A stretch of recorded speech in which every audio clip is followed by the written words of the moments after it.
Hello everybody and welcome back to another DCS series, Tips from a Noob, Apache AH-64. Strike that, reverse it. And today we're going to be talking about using the Hellfire Missile with the George AI from the CPG seat.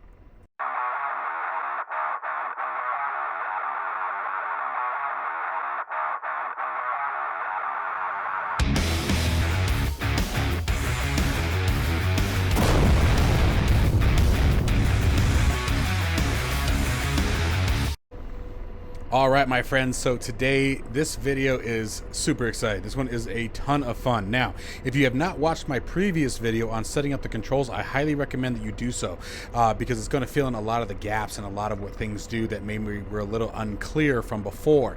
Now, I'm still going to walk through the controls that are necessary for today's tutorial as I have been, but again, that previous video, although it is a bit of a long one, I do recommend it because it may clear up some of the information and give you a better idea of maybe where you want to put some of these controls. Now, first thing we need to do is we are not flying today. We're going to let George take care of the hard work today. We're going to have the fun stuff. So we're going to hit number 2 on our keyboard row and jump into the front seat, assuming that I'm actually clicked into DCS. There we go. All right. So now let's start talking about controls that we're definitely going to need today. So coming over to the axis assignments first. One of the things I said in the previous video is for the CPG seat, do not map the collective, don't map the cyclic. Unless you have 4 controls on your desk, I recommend against so. What I do recommend is if we come over here to CPG, and let's go back into axis assign, is you're going to have a couple here. So the Hellcast cursor, we're not going to be using this today, but this is the little mouse that is on the front of the Thrustmaster throttle that I've bound here. Here are the curvatures, and obviously the vertical is going to be inverted in order for that to work correctly. And then this is the big one here, the right-hand main track controller, or right-hand grip track controller. That's going to be the flight stick is what I'm using here. And this is how we're going to control the TADS display that's located down here. It's a lot of fun. And at first I thought it was a little bit goofy, but I got to tell you, you get some really finite control with it that you don't get with the little mouse. And then this is just the zoom in the 2D view when you're not in virtual reality. So I just have that set up. Now let's go into some of the other controls that we're going to want today. So starting with, oh gosh darn it, why do you do this to me? There we go. Okay, let me get to the top of this list here. There we go. So you're going to want your field of view switch. Field of view is so much like we had with the targeting pods. Remember, you could zoom in and zoom out, and a stage had a nice, smooth in and out motion. The TADS doesn't have that. It has different zoom settings. So you have medium zoom, or narrow field of view, a wide field of view, and then zoom like I want to read your license plate kind of zoom. Okay, so you definitely want to have those available to you because they're going to be necessary. Your FLIR or TV mode, depending on which one you want to use, that's how we'll set the TADS. And then your WAS switches, or the weapon action select switches. Okay, so that just like we have on the pilot seat, you're gonna have your air-to-air mode, your gun, your missile. That's gonna be for the Hellfire and the rocket. I recommend you map these the exact same way you have it in the pilot seat. That way you always know which direction is going to get you which weapon. And then on the left-hand grip, the first detent, let me make sure I get this right. I got to move this over for a second. Okay, cool. So these are going to be our actual weapon release triggers. So stage 1 on the trigger release, or the first detent, what that's going to do is if all parameters are met and acceptable, the weapon will launch. Second detent will launch it regardless of whether parameters are met or not. So at the very least, if you don't have a 2-stage trigger, you definitely want to have that bottom one set. Okay. Now let's keep moving on down here. All right, so we've got the WAS covered. We've got the triggers covered. Let's move on over to, so that should be everything. Yep, okay. So on the right-hand grip, the laser range finder.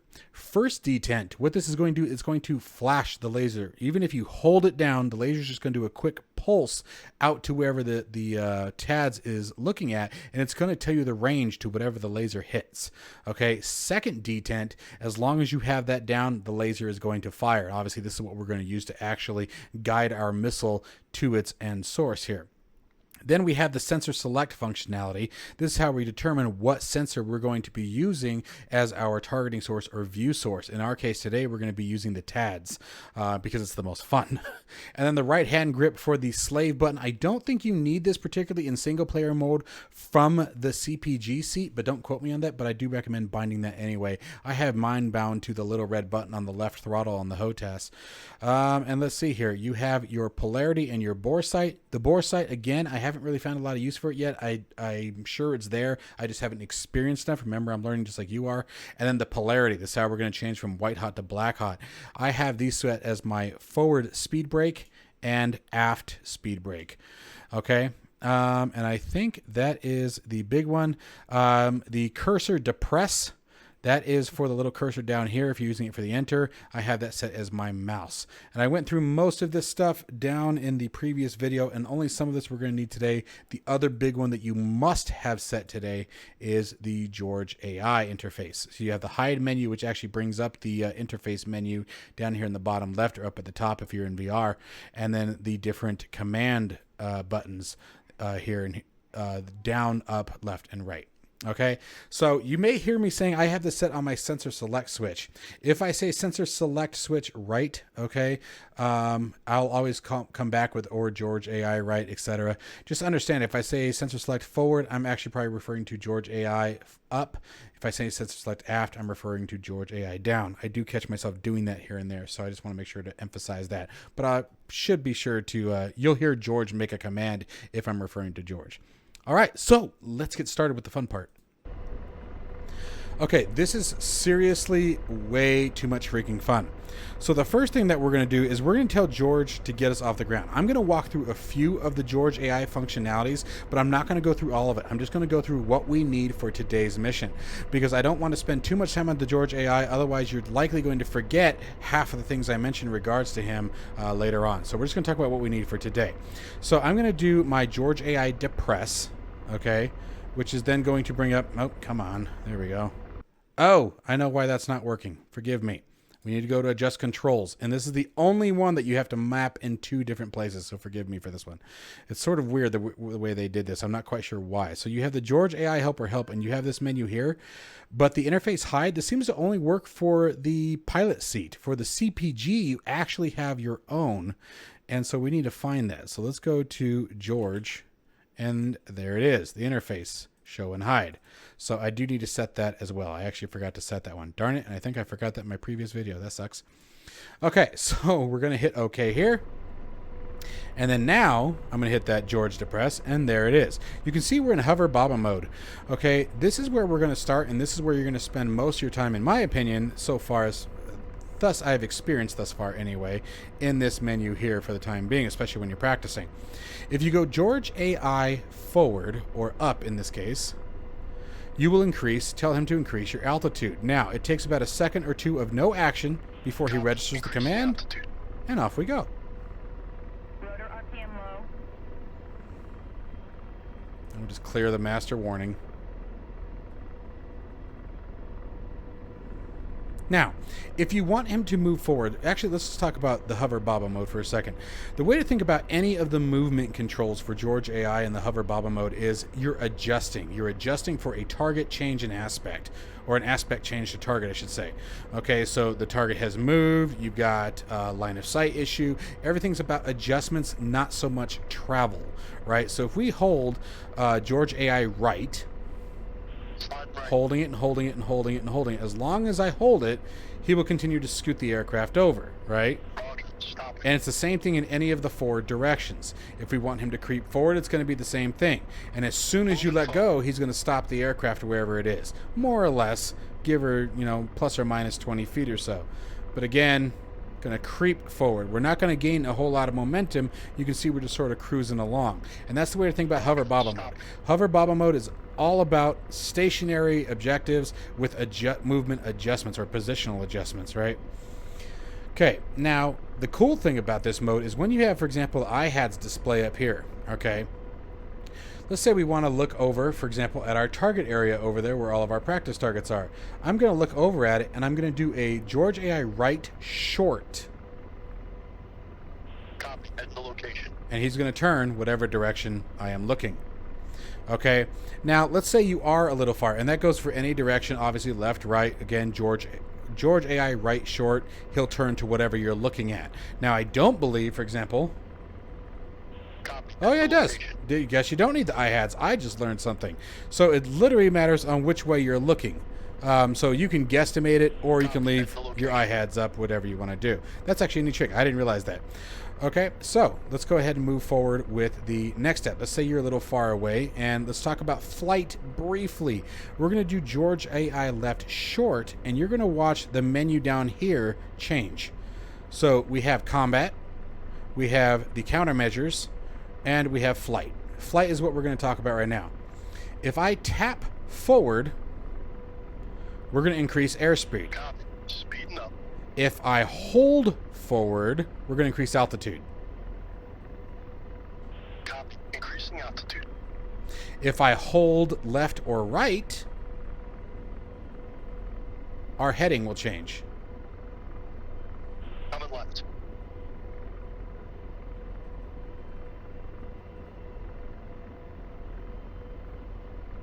Okay? And then obviously same thing for if I hold down, we'll descend. Roger. Decreasing altitude. I want to go back up though. If I tap Copy. down, Increasing altitude. we can stop. Copy. Slowing down.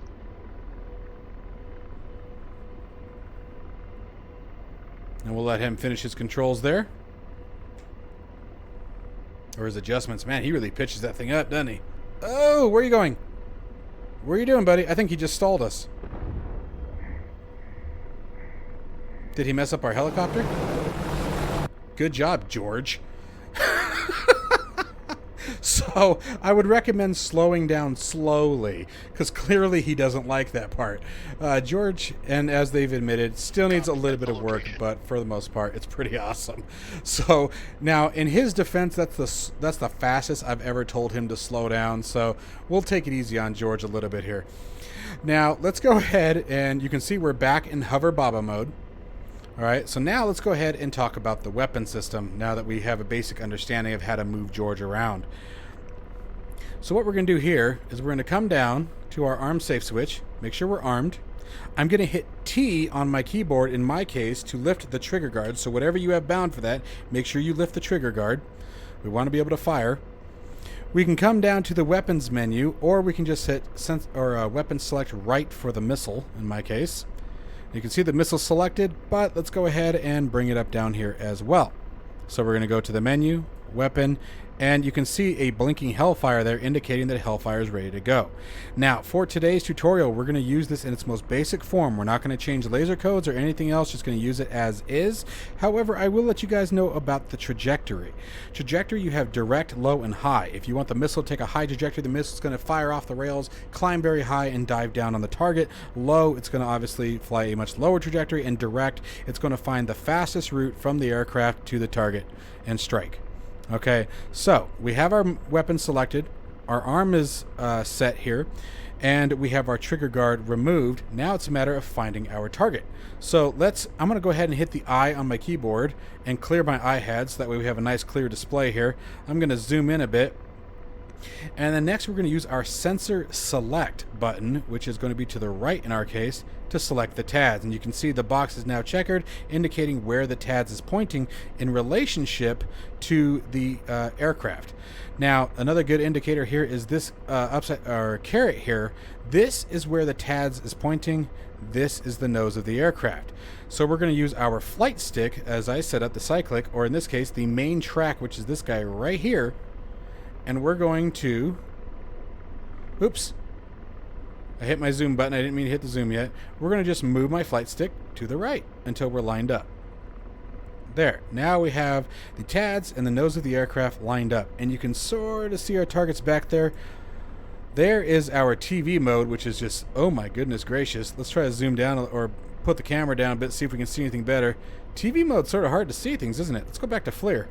There we go. And let's see, is it any better now? Oh yeah, there we go. All right. So we're in TV mode. And I'm now just using the flight stick to move it around. And it's really awesome because you can really, look at that. You can really dial in or crank it. You know, so it's really actually kind of cool using the flight stick for this. Now, earlier we talked about the laser. If I do so let's say we zoom up on this truck here, and let's do my zoom or trim hat forward, which is a zoom button. That's what I was talking about, getting up and personal here. And then I hit the right hand detent aft, or in my case, the right hand first detent, fires the laser. You can see we get ranging, but notice that the laser stopped firing. That's what I was talking about earlier. Now, if I hold it forward, in my case, or the second laser detent, now the laser is going to continue to fire. The square box also indicates that the missile is ready to shoot. So at this point, squeezing the trigger on the flight stick, rifle. And it does take a second, but there it goes. And shack. Now, here's another cool thing that's really awesome about this. Let's switch to let's go to medium view. There we go. Oh, wait. Sorry. Messing myself up here. Let's say we wanted to switch targets midway. So, alright, we range it. Yep, this is our target. And got a lock. Rifle. And we decide we need to change that target quickly. As long as I hold that laser down, boom. And that is all there is to it, guys. It is so easy to use the Hellfire from this seat. I love it. Especially if you can get in close enough where there isn't a whole lot of flight time. I mean, you can just ripple them. Let's see here. Oh, I think I moved my flight stick on that one. Let's see if we can zoom in. There you go. You're not getting away from us today. So again, laser still held. And you have your flight time right here. 2-second flight time. Let's zoom it on over. And you could even use it if you were, same principle, if you're tracking a moving target. So let's see here. Let's try to come out here. I'm going to sort of go up here. We're going to simulate one of these trucks is moving. And so we're going to rifle. And we're tracking our truck. Boom. I mean, it will literally track anywhere that you need to go. I think I actually missed that guy. I think he might have lived. Did he live? Because I can't let that happen. He did. Wow, it must have dropped like right next to him. You got to go, buddy.